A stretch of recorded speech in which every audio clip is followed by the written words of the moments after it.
Assalamualaikum warahmatullahi wabarakatuh. Perkenalkan, nama saya Muhammad Ridwan Yasarendra, kelas 1A nomor absen 16. Di sini saya akan menjelaskan tentang berbagai macam alat bangku beserta fungsinya dan cara penggunaannya. Baik, yang pertama saya akan menjelaskan tentang jenis-jenis alat pelindung diri atau APD beserta fungsinya. Yang pertama yaitu safety helmet. Safety helmet yaitu berfungsi sebagai pelindung kepala dari benda yang bisa mengenai kepala secara langsung. Yang kedua yaitu safety belt, berfungsi sebagai pelindung diri ketika bekerja atau berada di atas ketinggian. Yang ketiga yaitu safety shoes. Safety shoes berfungsi untuk mencegah kecelakaan fatal yang menimpa kaki karena benda tajam atau berat, sehingga panas, cairan kimia atau yang lainnya tidak mengenai kaki. Lalu ada sarung tangan. Sarung tangan berfungsi sebagai alat pelindung tangan pada saat bekerja di tempat atau situasi yang dapat mengakibatkan cedera tangan. Lalu ada kacamata pengaman atau safety glass, berfungsi sebagai pelindung mata ketika bekerja, misalnya saat mengelas. Selanjutnya yaitu ada pelindung wajah, berfungsi sebagai melindungi wajah dari percikan benda asing saat bekerja, misalnya saat mengerjakan menggerinda. Selanjutnya ada wearpack. Wearpack adalah pakaian khusus yang dipakai oleh orang-orang yang memiliki risiko pekerjaan tinggi. Model pakaian ini umumnya menutupi leher hingga mata kaki sehingga dapat mengamankan seluruh tubuh. Lalu ada penyumbat telinga atau earplug. Menggunakan earplug dapat menghalau suara bising yang dapat merusak organ dalam telinga hingga kurang lebih 30 dB. Lalu ada masker. Masker berfungsi sebagai penyaring udara yang dihirup saat bekerja di tempat dengan kualitas udara buruk, misal berdebu, beracun. Baik, yang selanjutnya yaitu peraturan dalam melakukan praktek kerja bangku. Yang pertama yaitu dilarang bergurau atau bercanda saat melakukan praktek. Yang kedua yaitu saat melakukan praktek harus ada pengawas atau pendamping. Yang ketiga yaitu saat melakukan praktek harus memakai peralatan safety atau APD, yaitu alat pelindung diri agar terhindar dari hal-hal yang tidak diinginkan. Yang terakhir yaitu setelah selesai praktek, peralatan yang digunakan harus dicek dan dirapikan kembali agar tidak rusak, tidak berantakan. Baik, masuk ke dalam alat kerja bangku. Yang pertama yaitu ragum. Ragum adalah alat genggam yang dipasang pada meja kerja dengan dua rahang penjepit untuk menahan objek kerja tetap di tempat.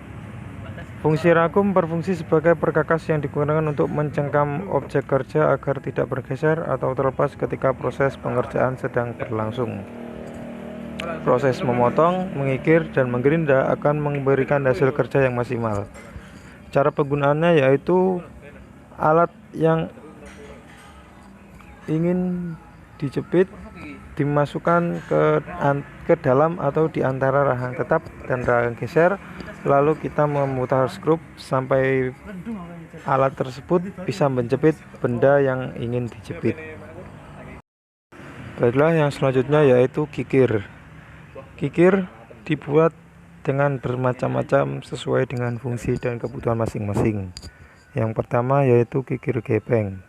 Kikir gepeng ini yaitu kikir jenis gepeng yang memiliki bentuk kotak dan pipih. Biasanya digunakan untuk meratakan permukaan pada benda kerja supaya bidang datar pada benda kerja sejajar tegak lurus. Yang kedua yaitu kikir persegi empat.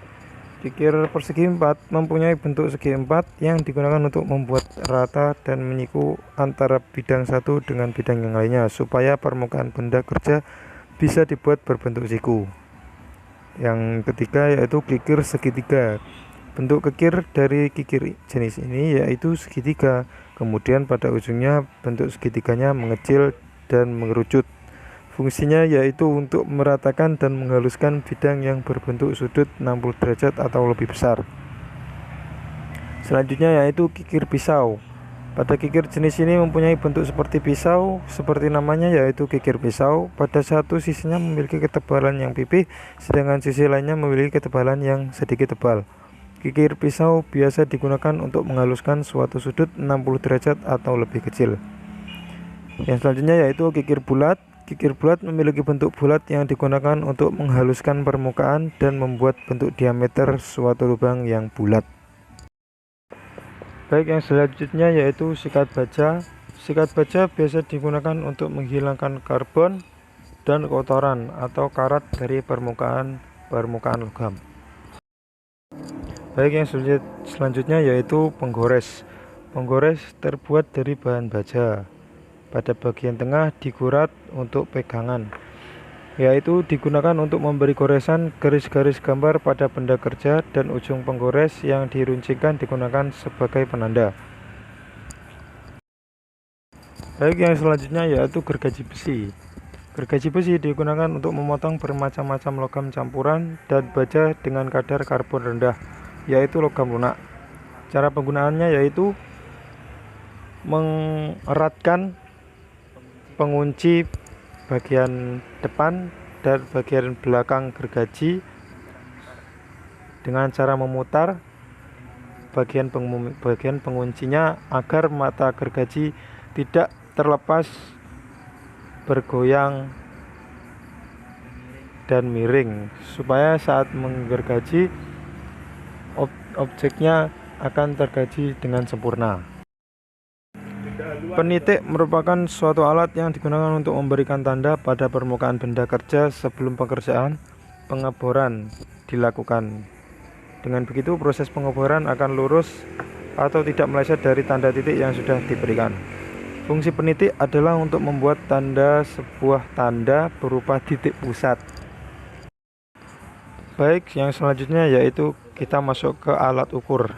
Alat ukur di sini saya akan menjelaskan 3 alat ukur, yaitu mistar baja, jangka sorong, dan mikrometer skrup. Yang pertama yaitu mistar baja. Mistar atau penggaris adalah alat ukur panjang yang sering digunakan. Alat ukur ini memiliki skala terkecil 1 mm atau 0,1 cm. Mistar memiliki ketelitian pengukuran setengah dari skala terkecilnya, yaitu 0,5 mm atau 0,05 meter. Cara menggunakannya yaitu kita tempelkan mistar ke objek yang akan kita ukur, namun arah pandangan harus tegak lurus dengan skala pada mistar dan benda yang diukur. Jika tidak tegak lurus, maka akan menyebabkan kesalahan dalam pengukurannya. Jika sudah, maka kita dapat mengukur benda yang akan kita ukur. Yang kedua yaitu jangka sorong. Jangka sorong juga merupakan alat ukur panjang dan biasanya kita gunakan untuk mengukur diameter suatu benda. Jangka sorong terbagi menjadi yaitu tiga bagian, yaitu rahang luar, rahang dalam, dan pemeriksa kedalaman. Jika kita misalnya akan menggunakan jangka sorong untuk mengukur pipa, maka rahang luar digunakan untuk mengukur diameter luar dari pipa, dan rahang dalam digunakan untuk mengukur bagian diameter dalam pipa. Jika ingin memeriksa kedalaman, maka kita menggunakan untuk alat paling bawah dari jangka sorong untuk mengukur kedalaman lubang. Yang selanjutnya yaitu mikrometer skrup. Mikrometer skrup biasa digunakan untuk mengukur benda-benda yang tipis seperti tebal kertas dan diameter rambut. Mikrometer skrup terdiri atas 2 bagian, yaitu selubung dalam dan selubung luar, seperti pada gambar yang tersedia. Yang selanjutnya yaitu mesin bor. Mesin bor digunakan untuk mengebor atau membuat lubang pada benda kerja seperti plat, aluminium, besi, dan lain sebagainya. Untuk mengebor biasanya kita menggunakan bantuan tenaga tangan untuk menekan bor supaya agar lebih mudah untuk mengebor suatu objek yang akan kita bor. Baik, sudah cukup penjelasan dari saya mengenai beberapa macam alat kerja bangku beserta fungsinya dan cara penggunaannya. Bila ada kesalahan mohon dimaafkan. Terima kasih. Wassalamualaikum warahmatullahi wabarakatuh.